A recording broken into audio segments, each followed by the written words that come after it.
चार का चौका, क्योंकि आज हम हमारी खुद की सेगमेंट भी है और हम 4 नंबर्स पर रिएक्ट करने वाले हैं।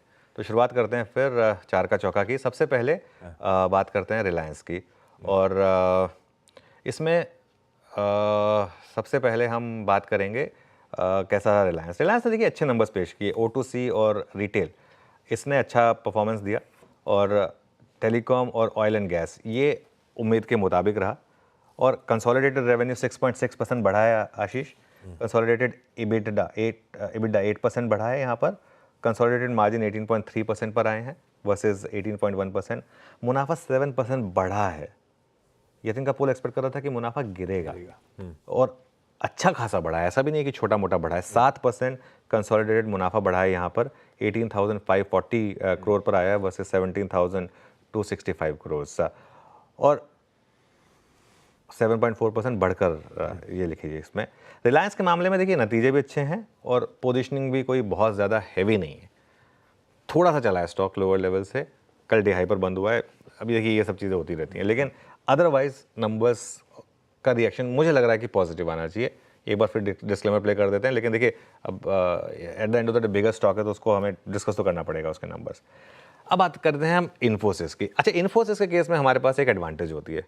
इन्फोसिस के केस में ना हमारे पास मार्केट रिएक्शन होता है, तो हम थोड़ा सा लिबरल साउंड कर सकते हैं। हम मतलब बोल सकते हैं कि देखिए इन्फोसिस के केस में ये सीन है। यही अगर आपने कल 4 बजे बोला होता तो अलग बात होती। अच्छा, इन्फोसिस के नंबर्स हर पैमाने पर बीट है, प्रॉब्लम वहाँ नहीं है।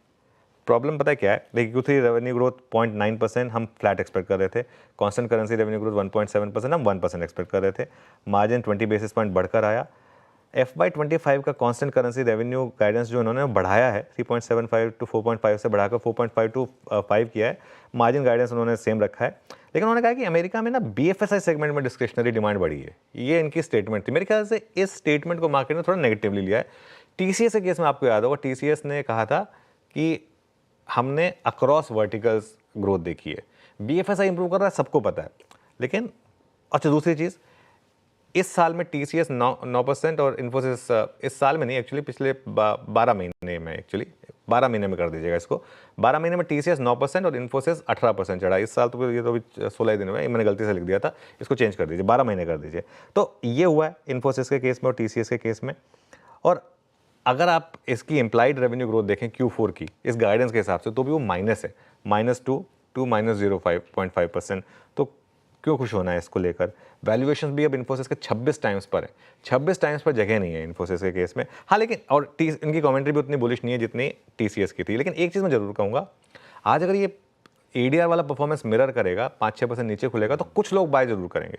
लेकिन आपको पिछला क्वार्टर याद होगा, पिछले क्वार्टर में भी स्टॉक गिरा था और उसके बाद लगातार गिरता गया वो स्टॉक, और इन्फोसिस के केस में ये होता है। तो इसको ट्रेडिंग प्ले की तरह से मत देखिए इन्फोसिस को। ये मेरे ख्याल से आपको अगर 1750 के जोन में मिले आशीष, तो वो बहुत अच्छा जोन होगा। अब पता नहीं 1750 आएगा या नहीं आएगा, लेकिन वहाँ तक एक बार जाने का रिस्क ओपन हुआ है, स्पेशली ADR परफॉर्मेंस देखने के बाद।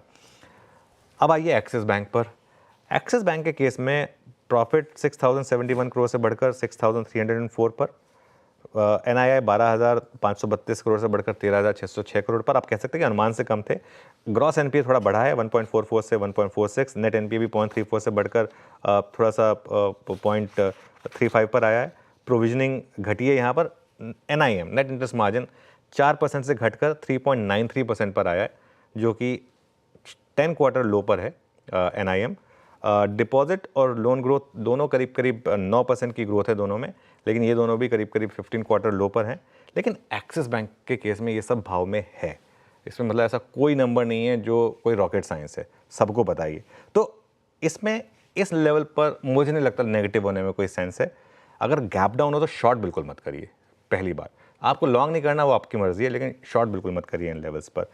फाइनली हैवेल्स, और हैवेल्स में मैं थोड़ा सा ना, जैसे मैं कह रहा हूँ, थोड़ा सा कंफ्यूज हूँ। मैंने 4-5 लोगों से बात की, मार्जिन में मिस है, बिल्कुल मिस है। 9.8% से घटकर 8.7% पर आया है।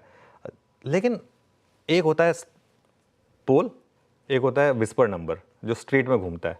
कई बार स्टॉक उसके ऊपर रिएक्ट करता है। विस्पर नंबर इससे भी खराब था जो स्ट्रीट में घूम रहा था। तो उस हिसाब से, प्लस केबल और वायर वाला जो बिजनेस है उसके नंबर ठीक ठाक लगे मुझे, तो इसके लिए।